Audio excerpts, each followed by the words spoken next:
Hello, everybody. So, right now we are on Wednesday Wars April reading questions.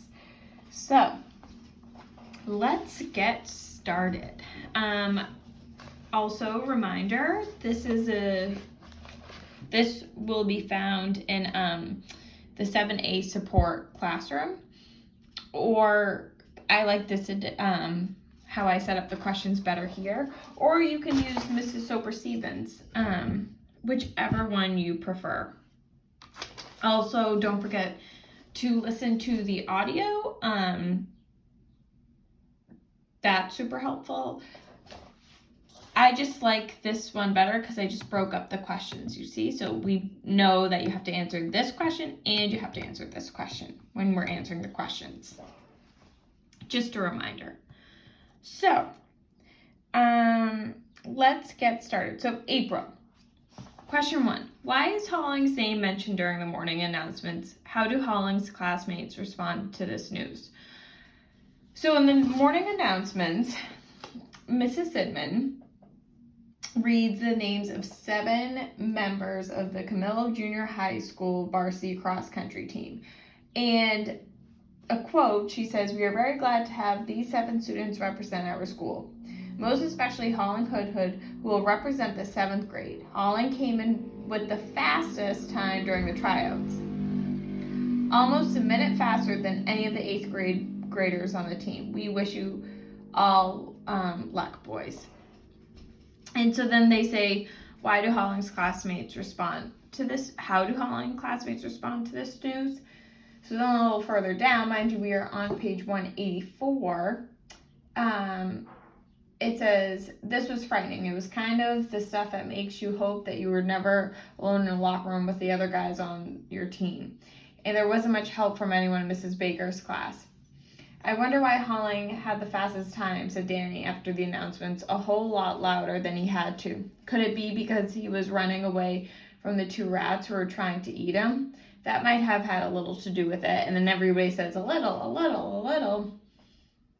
And then it says, "And everyone in the class ripped out a piece of paper from their notebook, scrunched up, and threw it at me, which was unfair since you can't stop 22 pieces of scrunched up paper at the same time." So I think it wasn't really like humiliating, but I think maybe Danny could have been, you could say, jealous, and so everybody in the class kind of joined him. But that could be why. So it could have just been like, funny, not funny, because it's not nice to throw paper at someone, but, a harmful act. Like they were just, like a little, like all coming in together and teasing Holling. So then it says, what is Mrs. Sidman's new role at Camillo Junior High? She is now, yes. This would be on page 185.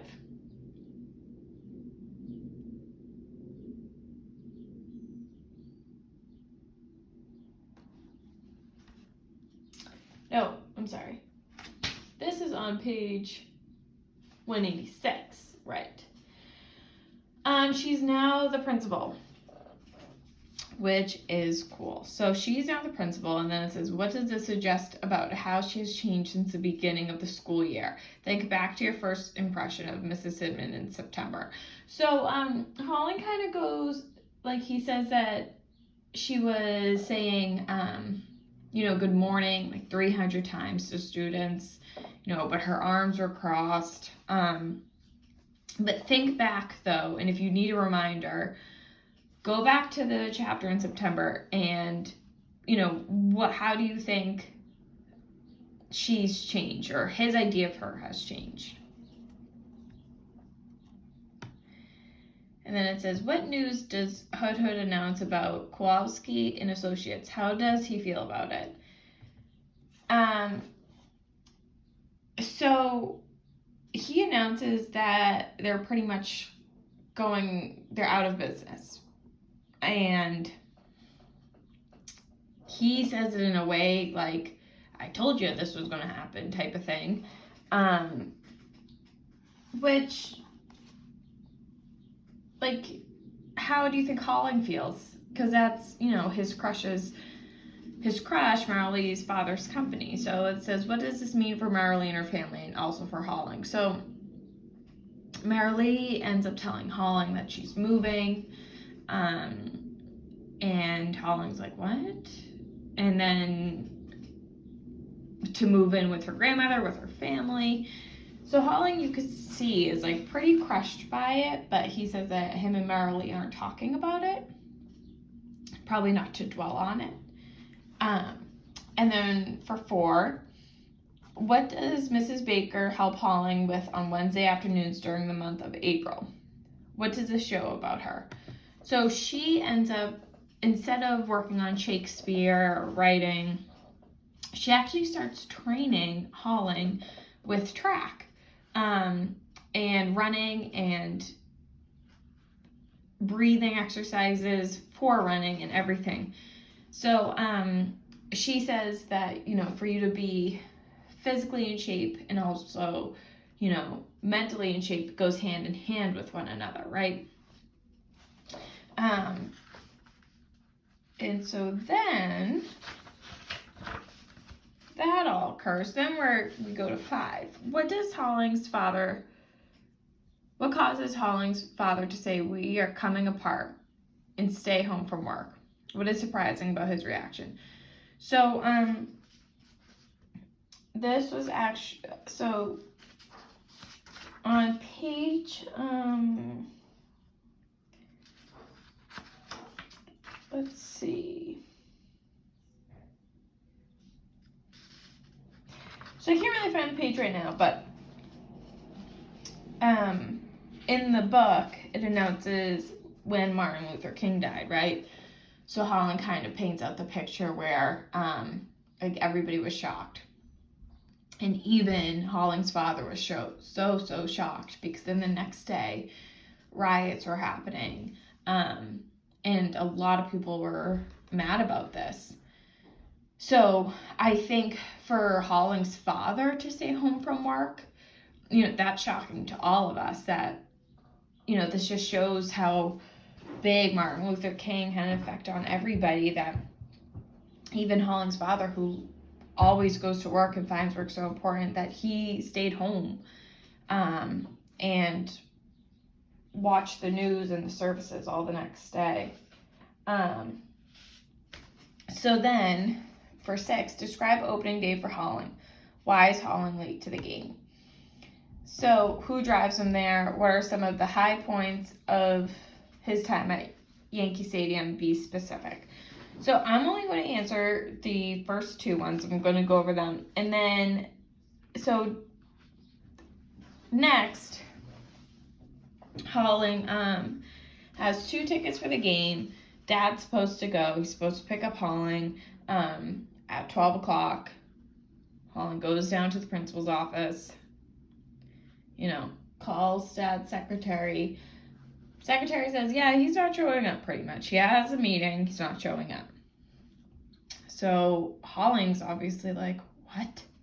So he's devastated, right? He thinks he looks foolish. He told everybody he was going. Everybody knows he's not going now. So he's very bummed out. So it's now 1:55 and everybody leaves. And Mrs. Baker goes, I can drive you to the game. And Holling's like, what? So he pulls out the ticket and he's like, let's go, Mrs. Baker. So them 2 go to the game. Fabulous time. And they meet up with the others who were there. And something amazing happens at the game. So I would like you to read that, because there's a lot of detail and it's be specific, right? So try your best.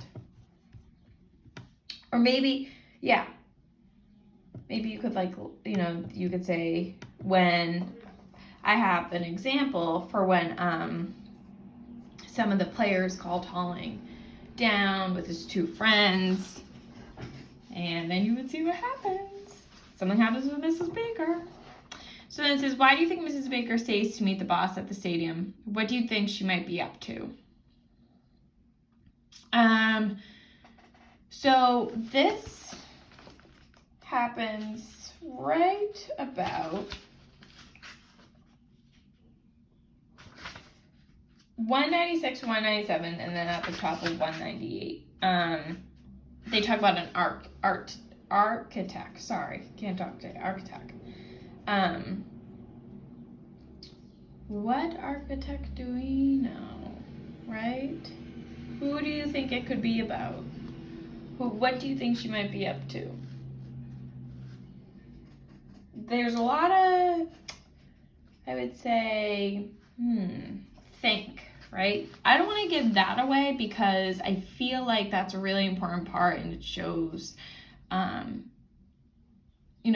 who Mrs. Baker really is. Like, now we're really understanding who she is as a person and how nice she is, and the length she would go, everything that she's doing for Holling.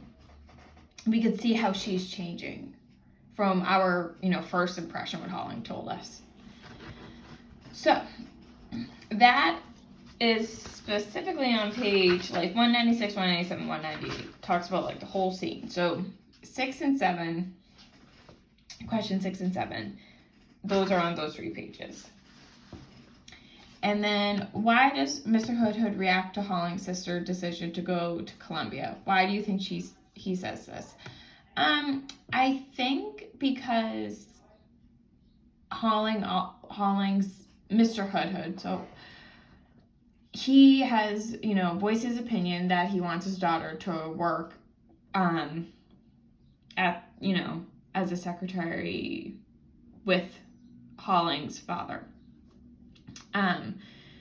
And, what everything's going on in the world, especially, during this time of the book.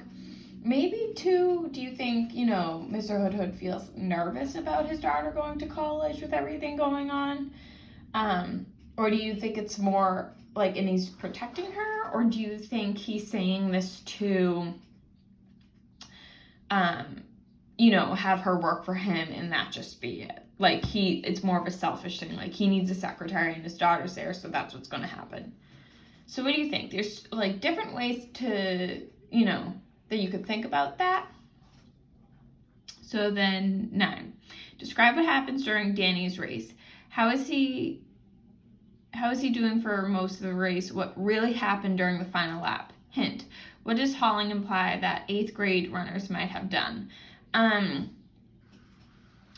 So Danny was doing a great job, and then he ended up losing the race for obvious reasons, and he ends up getting hurt. But I want you to be specific of what happens, how he gets hurt.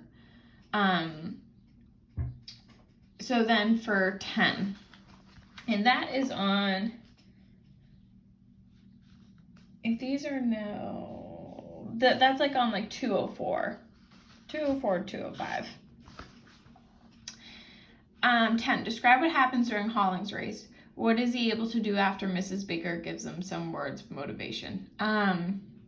Holling really, he's running and he's mostly gliding, he's enjoying the race, he knows, and he pictures himself somewhere else. He pictures himself on Yankee Stadium field and the crowd going wild and him, racing around the bases and running and Mrs. Baker, she sees him and she goes, "Past those boys," she said. And that's all it took. And then it says, what do you think Holling means? And he says, well, I don't have to tell you everything. So I don't want to really get the last part away. So on 206 and 207, this will really be where 10 and 11 happen. But it ends lovely. This chapter ends on a very positive note, I would say, with the end of the race. So that was a really good chapter. But yes, if you have any questions, please let me know. Don't forget about the audio, where you can find a Miss Oprah Stevens classroom on Google Classroom, or you can go to 7A and you can use 7A support, and you can use this version for the questions, whichever one you want. Let me know if you guys have any questions though. Bye.